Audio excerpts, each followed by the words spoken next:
Welcome to The Critique. Today we're digging into an analysis that explores the military feasibility and the just catastrophic geopolitical fallout of a hypothetical forced annexation of Greenland. And it is a strong piece of work. I mean, the groundwork on the logistical side of things and the history, it's all really well laid out. It is. It's highly detailed. But that foundation, as solid as it is, I think that's also where we see the first big opportunity. Right.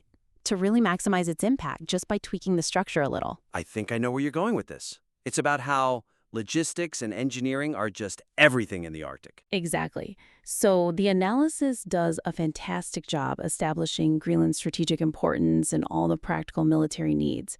But the flow could be a lot stronger if that historical context was integrated earlier.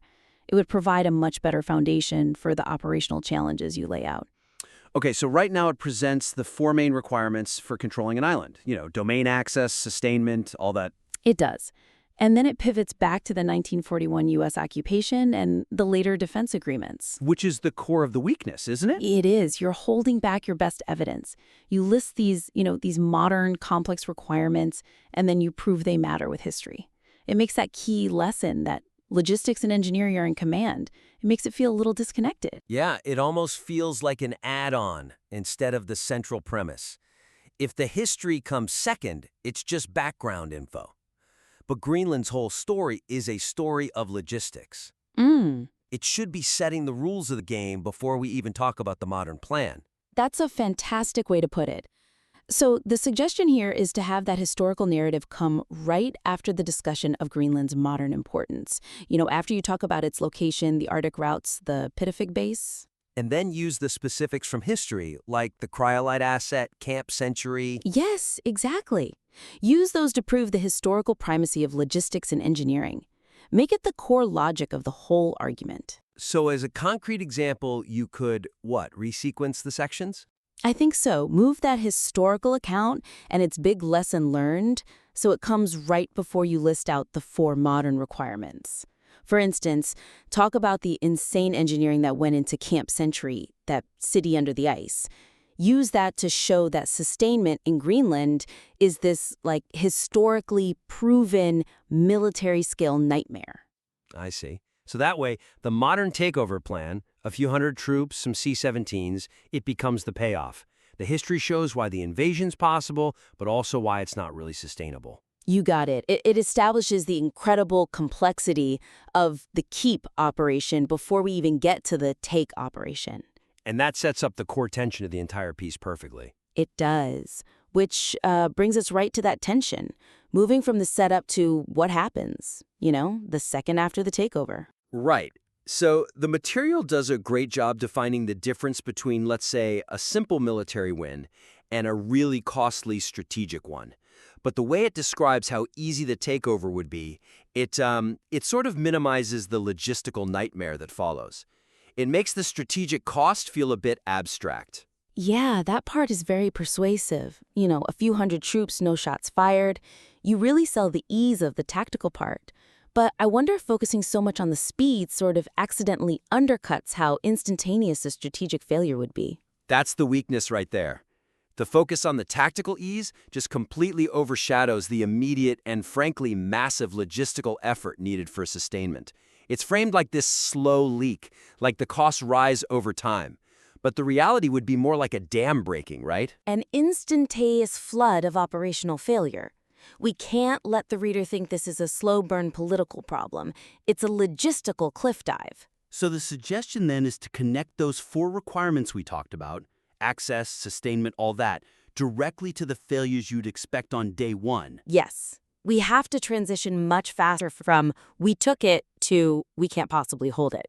We need to see that strategic cost in real time, not just in, some budget report a year later. Show the paralysis. The troops are there, the flag is up, and suddenly the problem isn't Denmark, it's, dinner. Exactly. For a concrete example, right after you say the operation would be over in hours, dedicate a whole paragraph to the collapse of the logistical nodes. You have to spell out that the minimal civilian infrastructure, the fuel supplies, the communications, the maintenance that supports 50,000 people, it all just stops cooperating. And that's the key. The U.S. military is suddenly forced to maintain an entire civilian society. They're trying to keep the lights on in 13 towns along the coast. With just a few hundred soldiers who are geared for an assault, not, civil engineering. By detailing that immediate, hostile stop, you show why the strategic loss is instant. It's not gradual. The cost of sustainment would skyrocket on day one. It grounds the whole geopolitical catastrophe in operational reality. The military victory is cheap, but you've basically just occupied a ghost ship, and now you alone have to keep it supplied and floating in the middle of the Arctic. That juxtaposition is so effective. And it's the perfect bridge to the third and, I think, final point, which is the bigger picture, the global security collapse. Yes, let's talk about the real significance here, because the conclusion is devastating. It's incredibly powerful. The idea that this annexation marks the end of the geopolitical context we have known since 1945, the end of NATO, it's huge. But the argument needs a bit more focus to really land as the capstone of the whole piece. The logic is airtight. I mean, if the U.S. can invade an ally, then no alliance means anything. Right. But the weakness here is in the presentation. That comparison you make between Trump's justification for Greenland and Putin's justification for Ukraine. Not wanting the other guy nearby. Exactly.